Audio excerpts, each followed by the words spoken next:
દૈનિક બાઇબલના વાંચનો. તારીખ 8 જુલાઈ 2026, સામાન્ય કાળના 14મા અઠવાડિયાનો બુધવાર. પહેલું વાંચન પૈગંબર હોશિયાના ગ્રંથમાંથી અને શુભ સંદેશનું વાંચન સંત માથી કૃત ગ્રંથમાંથી.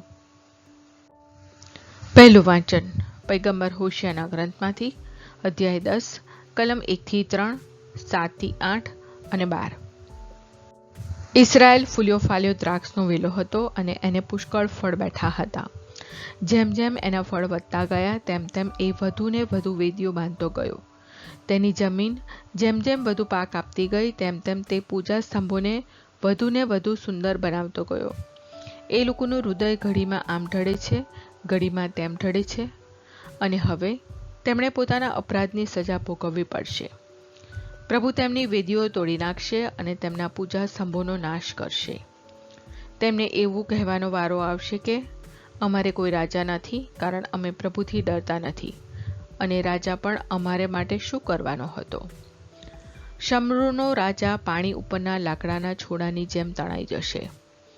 ઇસરાયેલના પાપોના ધામરૂપ આવેનની ટેકરી ઉપરના થાનકોનો નાશ કરવામાં આવશે. તેમની વેદીઓ ઉપર કાંટા ઝાકરા ઉગી નીકળશે, અને ત્યારે લોકો પર્વતોને અને ડુંગરોને કહેશે કે અમારા ઉપર પડો અને અમને ઢાંકી દો. મેં કહ્યું, સત્કર્મો વાવો અને ભક્તિના ફળ લણો.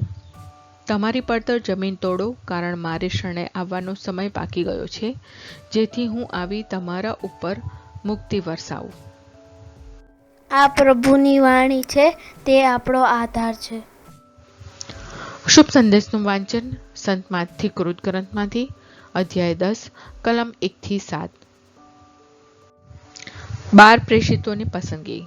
ઈસુએ પોતાના 12 શિષ્યોને પાસે બોલાવીને તેમને અશુદ્ધ આત્માઓનો વળગાડ ઉતારવાનો અને બધી જાતની માંદગી અને બધા રોગો મટાડવાનો અધિકાર આપ્યો.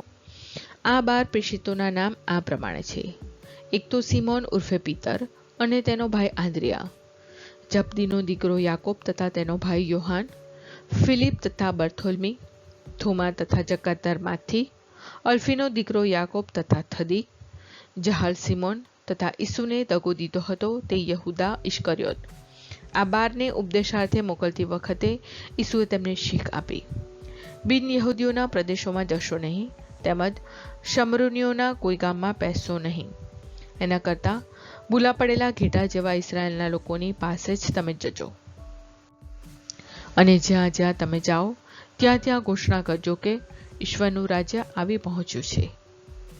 આ પ્રભુની વાણી છે, તે આપણો આધાર છે. પ્રાર્થના. ઓ મારા પ્રભુ ઈસુ, હું મારા પાપો માટે પસ્તાવો કરું છું. મારા પાપો માફ કરો. મારા હૃદયમાં આવો. હું તમને મારા પ્રભુ અને તારણહાર બનાવીશ. આમેન. પ્રભુ તમને સુખી રાખો અને તમારી સંભાળ રાખો. પ્રભુની તમારા ઉપર કૃપા દ્રષ્ટિ અને મહેરબાની હો. પ્રભુની તમારા ઉપર પ્રસન્નતા હો, અને તે તમને શાંતિ બક્ષો.